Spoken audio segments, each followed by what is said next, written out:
Tener aquí en IP. ¿Cómo estás, Martín? ¿Qué tal? ¿Cómo estás? Bien, bueno, ¿con qué reflexiones respecto de lo que pasó ayer y este contraste, ¿no?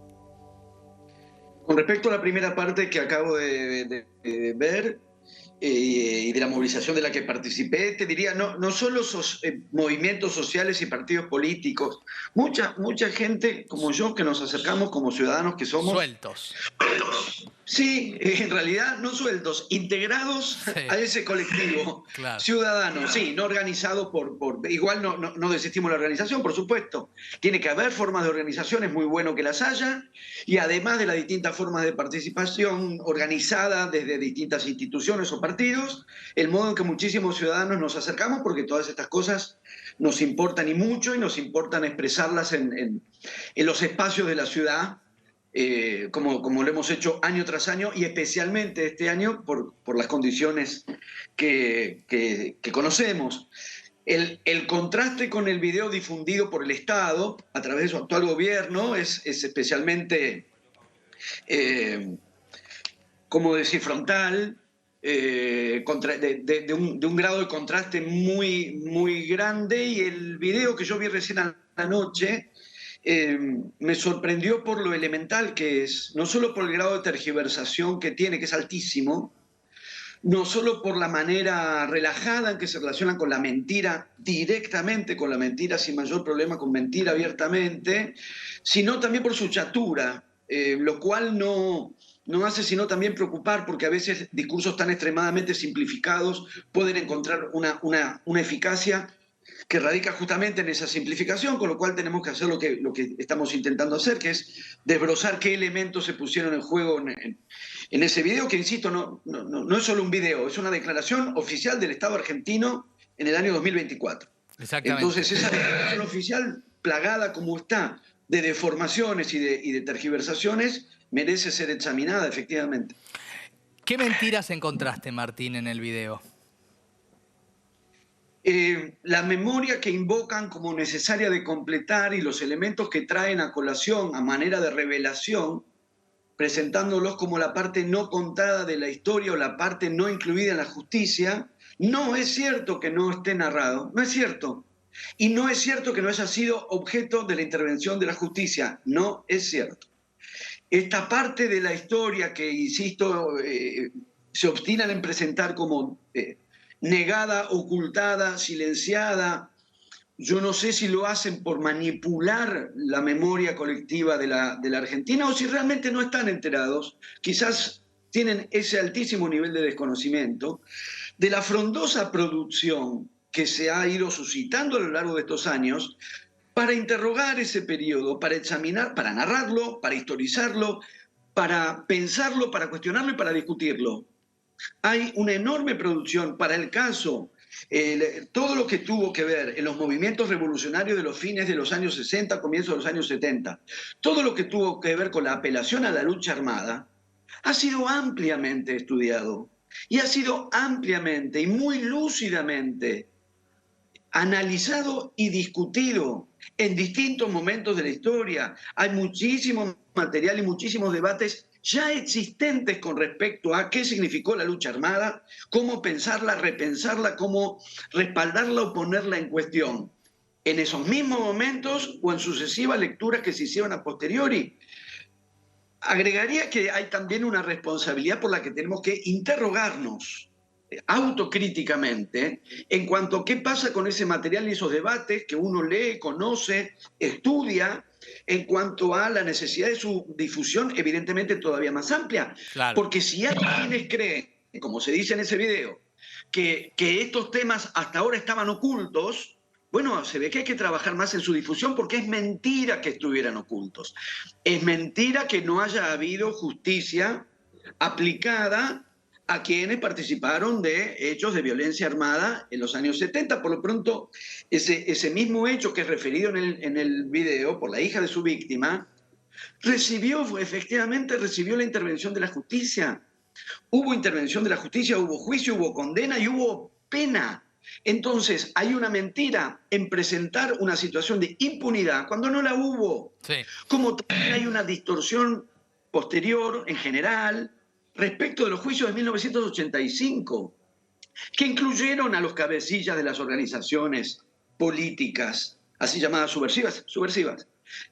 También fueron enjuiciados, también fueron condenados, también recibieron una pena y luego un indulto. Claro, de Menem. Entonces, exactamente, eso existió y es conocido, quiero decir, es conocido en el sentido que la historia, la prensa, lo hemos difundido, lo hemos contado, se ha dicho, hoy lo presentan o como ocultado cuando nunca estuvo ocultado, o lo niegan cuando es un hecho histórico. Pero hay además en el video una distorsión gravísima, que es la equiparación, una cierta nivelación por parte, entiendo que fue, sí, de la Braña, que ajusta lo de la teoría de los dos demonios como una teoría de los dos ángeles caídos, más allá del desplazamiento metafórico, en lo que insiste es en la equiparación. Exacto. Le llamamos demonios, le llamamos ángeles caídos, le llamaremos ángeles que se tropezaron, no importa. El gesto ahí decisivo es la equiparación.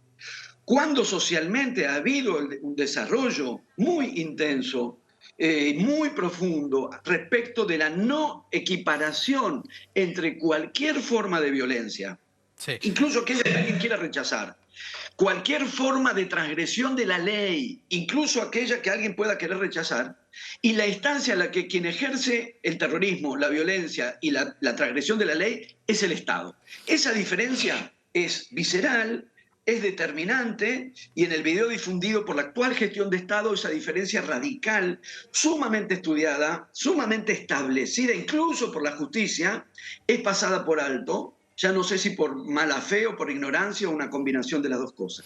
Sí, incluso hay que decir que el video que el gobierno hace omite los crímenes de la dictadura, omite como si la historia hubiera tenido solo crímenes de los montoneros, además con cuestiones tan groseras como, por ejemplo, decir que Ortega Peña hizo negocios con subsidios cuando Ortega Peña fue asesinado por la AAA en el Estado Democrático, en el gobierno de Isabel Perón, en realidad en el gobierno de Perón todavía, porque era el 74, no había muerto el expresidente, por la AAA, que fue parte también de la persecución y la represión clandestina, ¿no?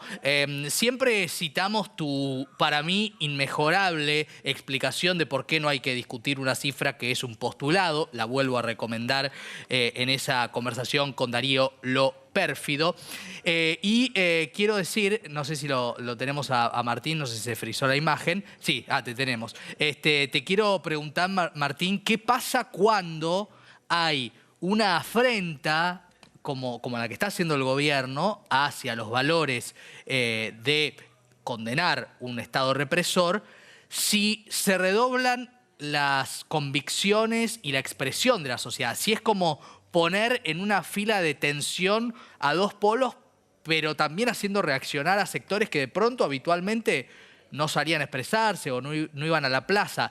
¿Tiene algún lado que pueda generar una consecuencia positiva dentro de lo criticable, lo negativo y lo grave de este video? Mira, no se había frizado la imagen, me había frizado yo, que estaba anotando un punteo, porque quisiera recapitular lo que señalabas de Ortega Peña. Efectivamente, es otra falsificación de la historia.